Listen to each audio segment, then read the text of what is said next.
Okay, hi guys, this is Kuya Ben Crypto. So, quick update tayo sa mga TA natin. So, nasa 1 hour time frame pa rin tayo. Start tayo kay BTC. So, kanina, nangyari na. So, nagkaroon na tayo break of structure. So, ito, from 106 na break na.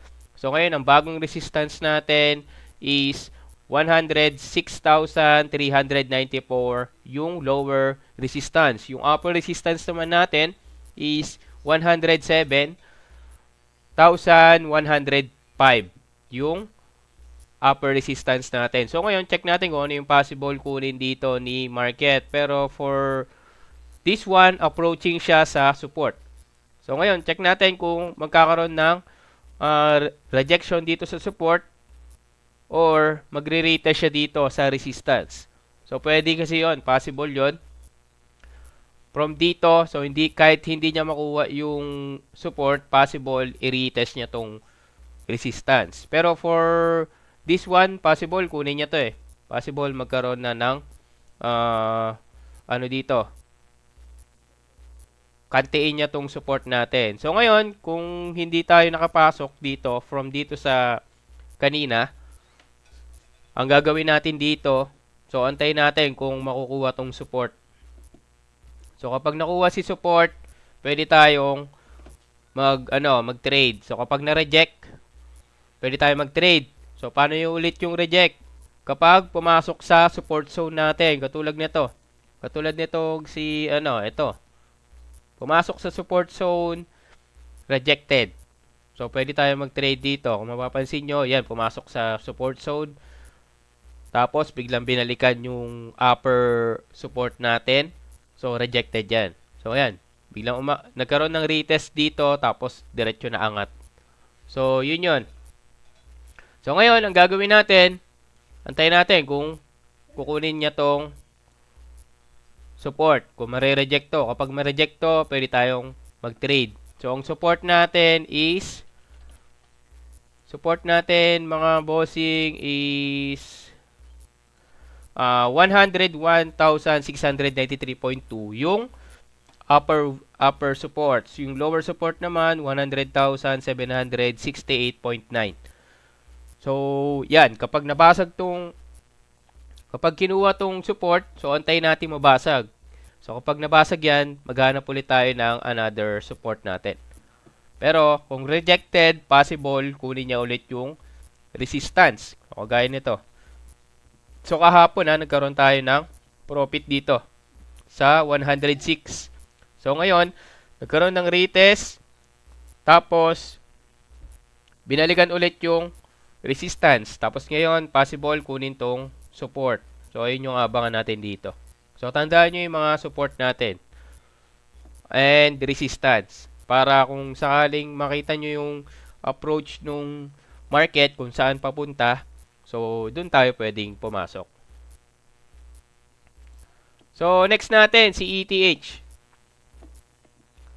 So, for ETH, yan, for ETH, nagkaroon tayo ng break of structure sa lower part. So, yung lower bearish candle natin, so pinakababa. So, nagkaroon na ng break of structure dito. So, ngayon, possible kunin niya tong support, tapos biglang kunin yung IDM.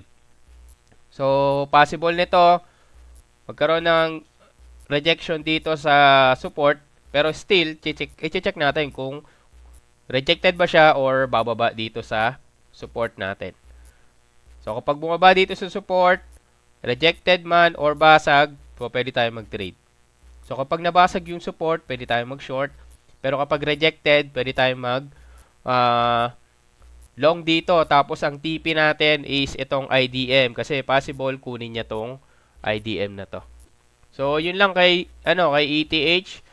So, check natin kung ano yung possible makuha dito kay ETH. So, ang support natin dito is yan, yung upper support 2,339.44, tsaka yung lower support 2,324.28. So, based to dun sa sa platted support. So, next natin sa resistance. So, ito yung higher resistance natin. So, still, ito pa rin yung resistance. Yung 2,737.93. Yung upper resistance, yung lower resistance naman is 2,691.15. So, check natin kung ano yung makukuha dito. Pero possible, ayun, kunin tong support, mag-reject, or retest dito, sabay, kukunin niya na tong IDM. So, check natin kung ano yung possible mangyari dito kay ETH. Kay XRP, same pa din. Nagkaroon ng break-up structure dito. So, nagkaroon ng break-up structure. Tapos, ngayon, nagkaroon ng rejected dito. Tapos, nag-retest dito sa support. So, ang possible na kunin nitong support, kapag ito na-reject, is itong IDM. So, ang IDM natin is 2.5041. So, ayun yung IDM natin. So, kung ito tutuloy, so antay natin yung confirmation. Kapag ito rejected, itong ano na to, itong support natin, possible kunin niya tong IDM. Tapos, biglang mag-retest ulit dito sa support, sabay sa kukunin yung resistance. Pero still, i-check natin kung ano yung kukunin ng market. Pero dito, yan, pinasok niya na yung support zone natin. So, ngayon, check natin kung marireject to. So, ang support natin is 2.3045, yung upper support. And yung lower support is 2.2802. Sa XRP to, So, check natin kung ano yung possible makuha dito, okay? So, ito yung kay XRP. Kay Solana, ito. So, kay Solana, nagkaroon tayo ng break-up structure dito sa lower bearish candle, yung pinakamababa. So, yan, approaching siya sa support. So, ang support natin dito kay Solana is yung upper support 160.205, yung lower support 158.441. So, ngayon, check natin kung ito rejected. So, ito, nagkaroon siya, pumasok sa support zone, possible, rejected. So, ang next candle natin is confirmation. So, once na nag-green candle to, pwede tayong pumasok na dito. So, yun yung entry natin, yung green candle.